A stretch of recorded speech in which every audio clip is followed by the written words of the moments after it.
Are you authentic? Have you ever asked yourself that question, or is this something that you don't think about? Authenticity. What is it actually? Authenticity comes from the heart because the brain cannot process emotions, is not your inner knowing.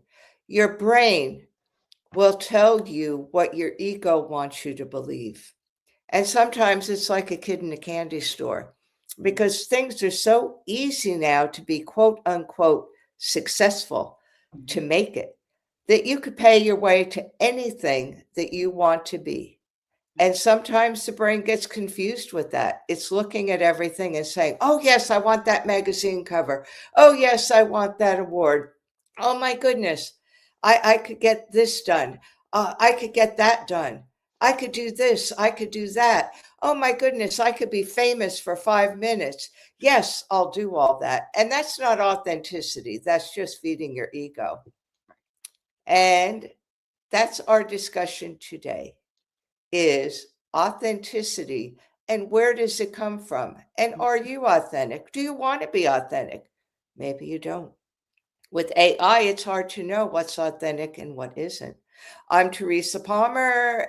I am guest hosting this platform, the Own It platform, for our Motivational Mondays. And I am also author of the book Heal Your Heart from Within. I'm a holistic cardiology nurse practitioner, and the work I do is working mainly with women on personal transformation, on life challenges, and about finding their authenticity. So I will let my partner here introduce herself today, and then we'll get started with the conversation. Greetings, greetings, greetings. Teresa, it's always a pleasure to be here with you. Thank you so much for continuing for us to have these Motivational Monday conversations. I am Dr. Jacqueline Brown. I am your Sovereign Leadership Architect, and my work focuses on internal architecture through human governance and sovereign leadership. I help women identify the systems operating beneath their visible leadership. And we examine identity, emotional regulation, decision making, authority, which we have, discipline, our relationships, and the patterns that determine how a woman responds when life becomes difficult. And Teresa, I love today's conversation about authenticity because, believe it or not, yesterday, and I'm doing this on Sundays now, and I named it authentic. I'm tongue tied. Authenticity 6 ways by Sunday, and that's part of my work now. And we get into helping women really understand that authenticity is not a single trait. It is a multidimensional practice that must be expressed, I would say, through our identity, our voices, values, the boundaries, decision making, and embodied leadership. So I am going to toss it over to you to tell us what you are thinking about authenticity, not simply being telling the truth. No, it's not about telling the truth. It's about being who you were meant to be. Yep. And that could only come from the heart. And I work a lot with transformation, personal transformation. Any type of women go through so many transitions, whether it be Yes. career, childbearing, midlife, caregiving, health concerns, you name it, it runs the gambit.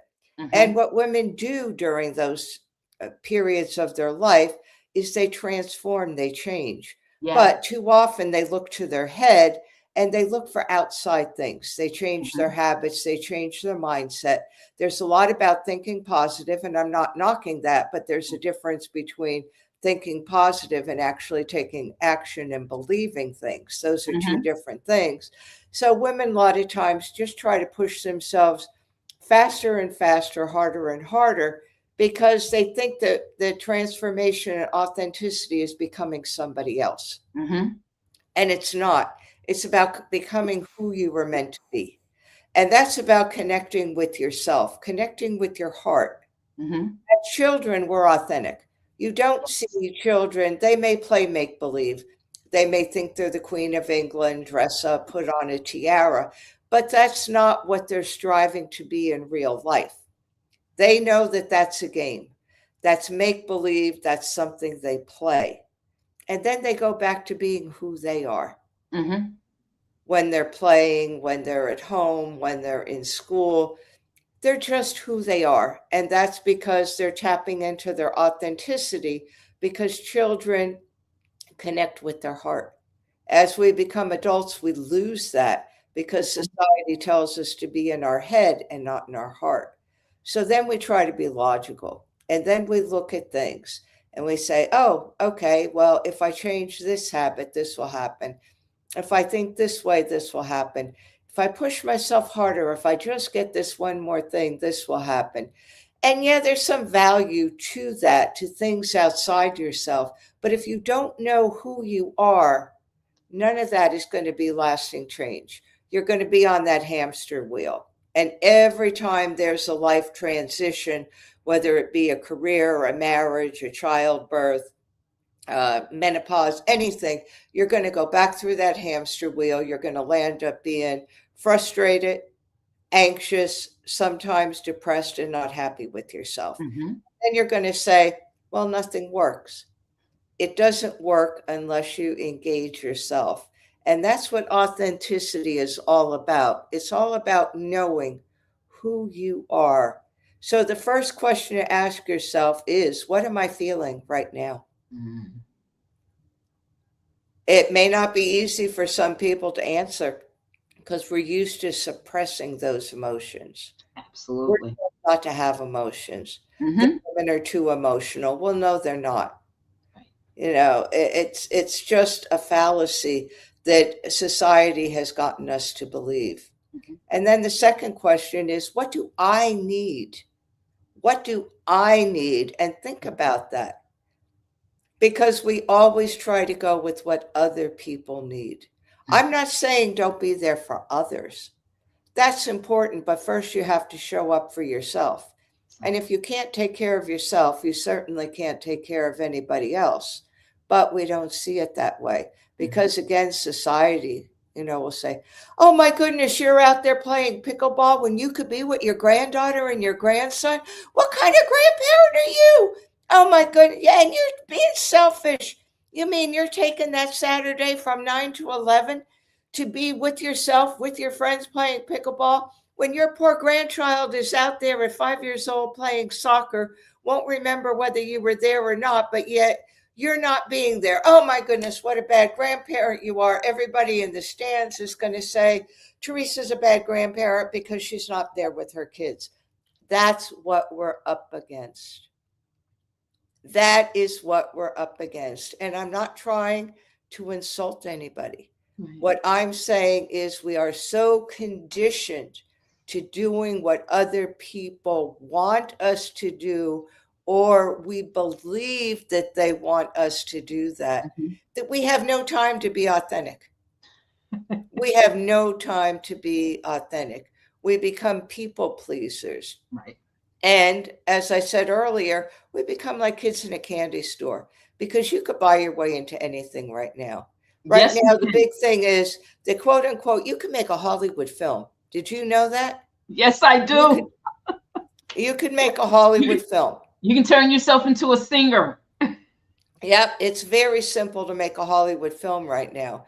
All you need is a marketing agent. Okay, they call themselves Hollywood agents, but we know that Hollywood has changed a lot Mm-hmm. and we've gotten away from the influencers. Hollywood is actually getting more authentic because AI has stepped in and taken a lot away from them. So, in a way, that's a good thing. But all you need is this so called agent and a video and AI. And boom, they'll put you in Hollywood with the big Hollywood sign. You'll walk the red carpet. You'll do everything. And now you're a legend in your own mind. You've become a Hollywood star for 5, 10 minutes, however long people are going to watch your video. And I doubt that it's very long because the ones that I've looked at are very boring. Very, very boring. You could become a best selling author. It's a marketing technique. What people don't understand or don't want to understand is that a best selling author has longevity, consistent sales, not an Amazon bestseller for 20 minutes out of your life. And I'm not knocking people that do that. If you want to spend the money on that, that's fine. If you want that 5 minutes or 25 minutes of fame. But understand again, it's the longevity.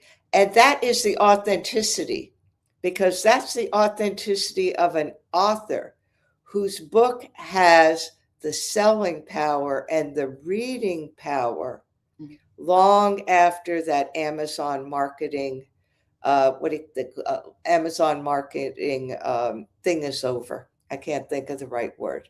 Long after that.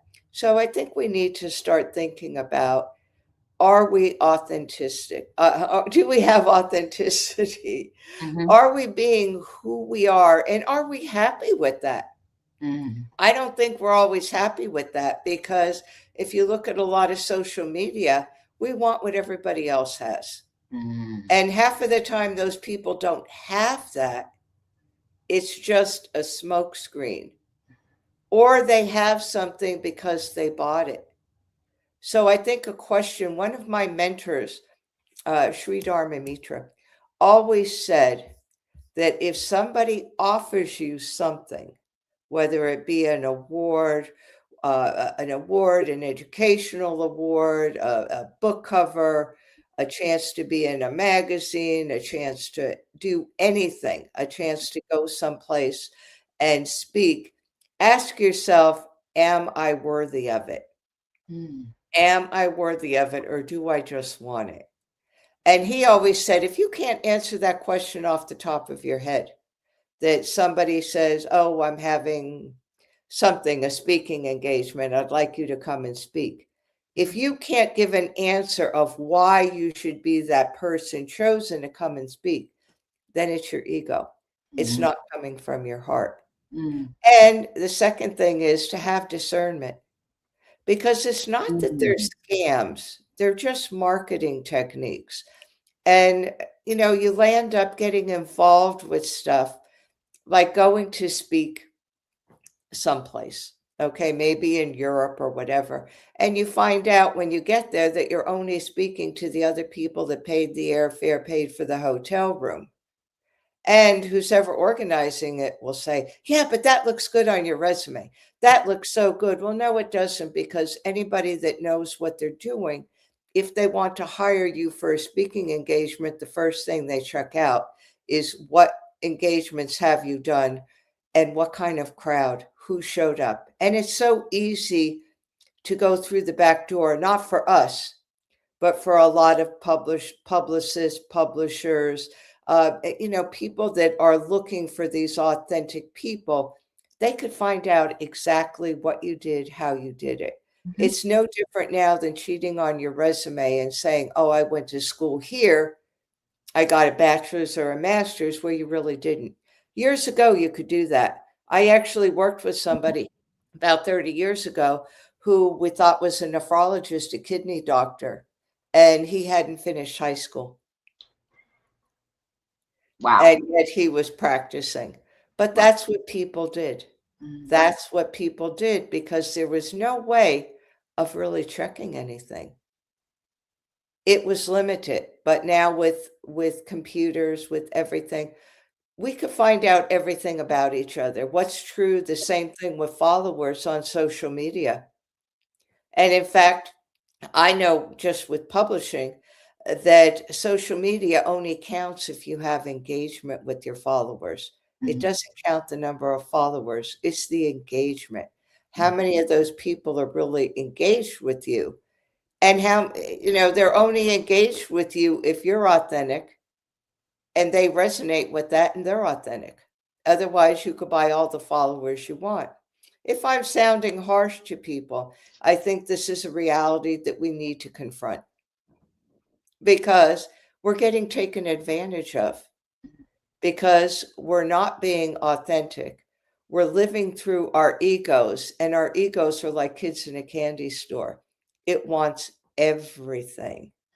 And before you know it, you have all that, but you're still left unfulfilled. Because number one, you really didn't earn it. Half of the time, you don't really deserve it. And it's not long lasting. Nobody remembers it a half an hour after you've received it. And you're back to the same thing again, living through your ego saying, but I got this, I got that. Why am I still unhappy?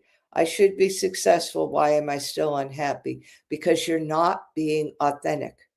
You're not listening to what your heart is telling you.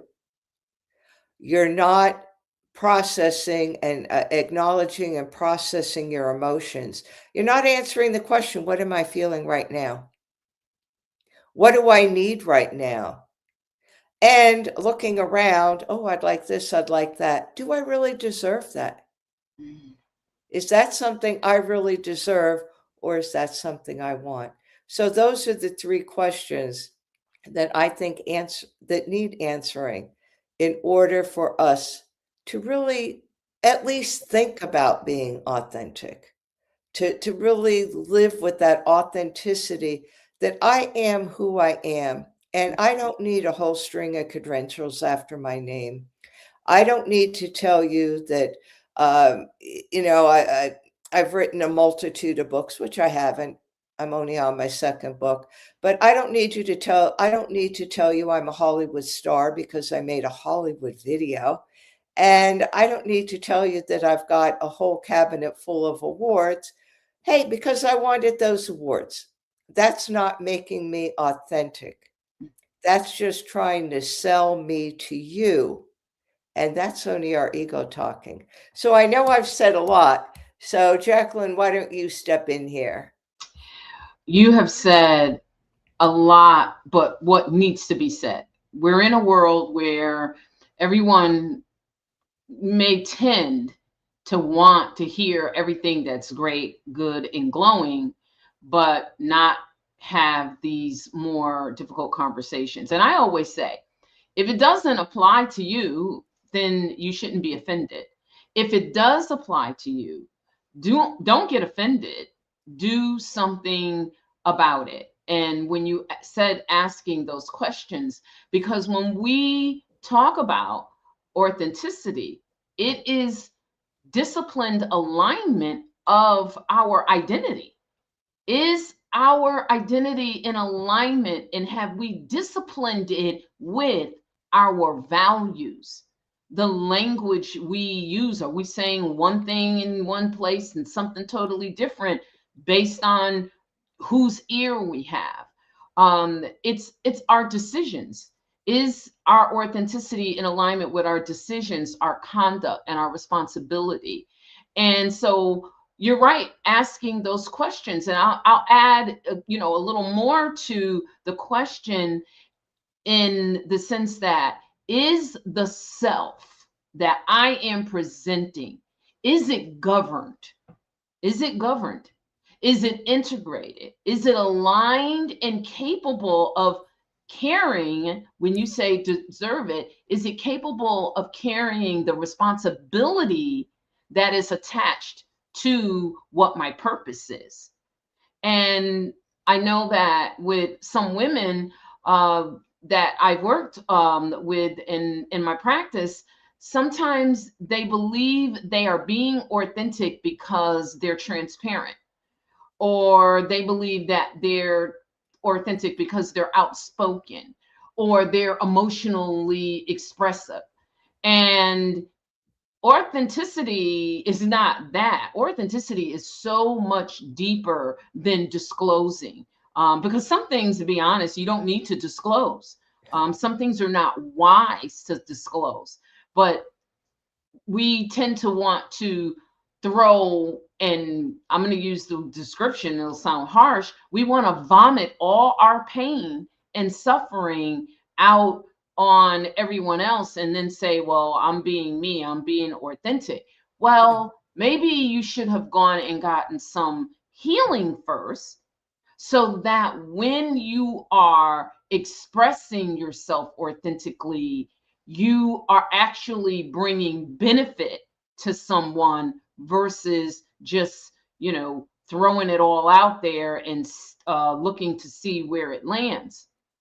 Because a person can speak very honestly about what they feel, and they can still be disconnected from who they are. They can express how they feel, but they can be disconnected from their values. And I keep going back, how they are governing themselves. And so I love we're having this conversation because my work examines authenticity through the lens of human governance, and knowing that we are interested in the internal systems that determine how we as women interpret events, how we interpret and manage our emotions, the authority that we have when we govern our own selves, our own personal sovereignty. We're looking to rulers of countries or whatever to be sovereign over us when we have the authority to govern ourselves. And that's what we should be doing first, establishing those boundaries. I mentioned that earlier. And making sure that our self governance has congruence. And all of this ties to the heart, because our brain and our heart are, they're transmitting and they're talking to each other. But to your point, Teresa, we're either going to let our brain lead us down ego, because everything is about choice, or we are going to allow our heart to take us to the authentic place where we know that we are in alignment with all of the things that we've actually been discussing here today.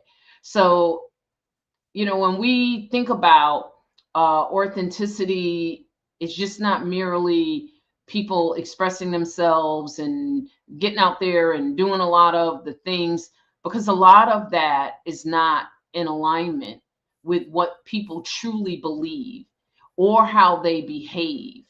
It's one thing in private and it's something totally different in public. But when we are walking and operating in sovereignty, our own internal governance, then we are able to tap into the heart and allow the authenticity to come from the heart. And I'll say this, Teresa, and put it back to you. Many high capacity, very successful women, and I say this not in judgment, because I know what it is to be a high capacity, high functioning woman myself, as well as what I teach, have learned how to do more than survive by adapting. All transparency.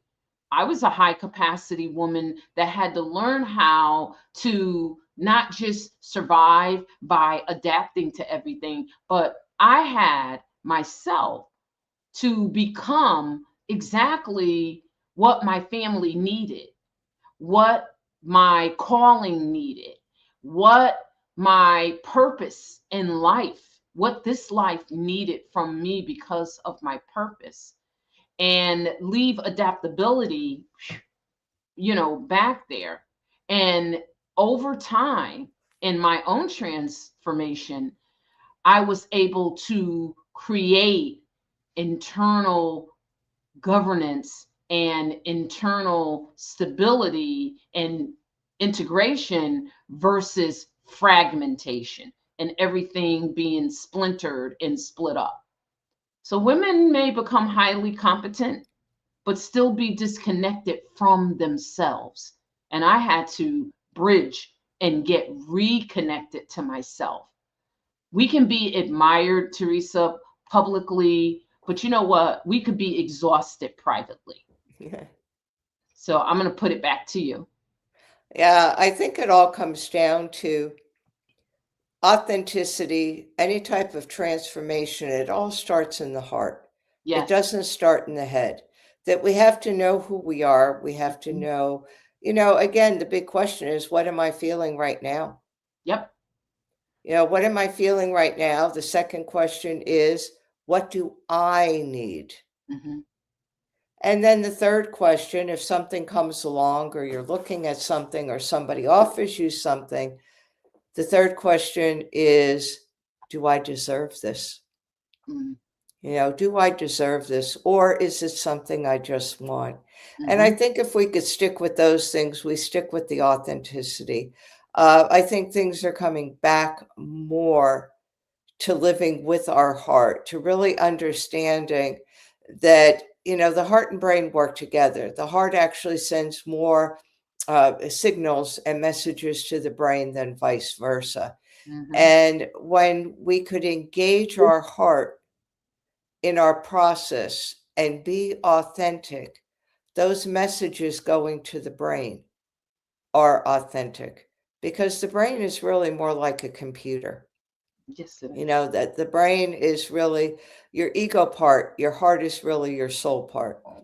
So your heart really knows who you are, what you need, what you want. It's a matter of tapping into that. And it's a matter of being happy with who we are, not striving to always be something or someone that they're not. It's about putting ourselves first. The airline industry says it the best: put your own oxygen mask on On first, purpose. then help others. Because Yeah. if you don't, you're going to be dead and Hmm. you can't help anybody else. Right. So, what am I feeling right now? Ask yourself that every day. What am I feeling right now? What do I need? And then, if you need to, ask yourself, do I deserve this? Yes. Or do I simply just want it? Hmm. And there's nothing wrong with even wanting some things as long as you understand why you want it. That's the big thing here, knowing yourself and understanding who you are, what your purpose is, Hmm. and how you could express that to everyone else. So we've only got a couple of minutes here. Any last words, Jacqueline? Oh, let's see. Well, you've really said like it all. So I'm going to pull on something that I tend to have questions, such as you just said, folks that I work with ask themselves. And one of the questions is, ask yourself, are you governed by conviction or fear? Conviction is the authenticity. Fear, we know, is not. Are you governed by your values or your urgency? Your values are the authenticity. Your urgency is not. And you used this word earlier, and I kind of, my body language kind of perked up. Teresa, you used the word discernment. And one of the things that I ask is, it's really by our discernment, not our emotional reaction to things. It's by our identity and knowing who we are, not by approval or performance or things like that. So it is about asking those questions and examining how we think and being 100% connected to our heart and not just always connected to our head. Uh, yes, I thank you for that. And I think that's the perfect way to end.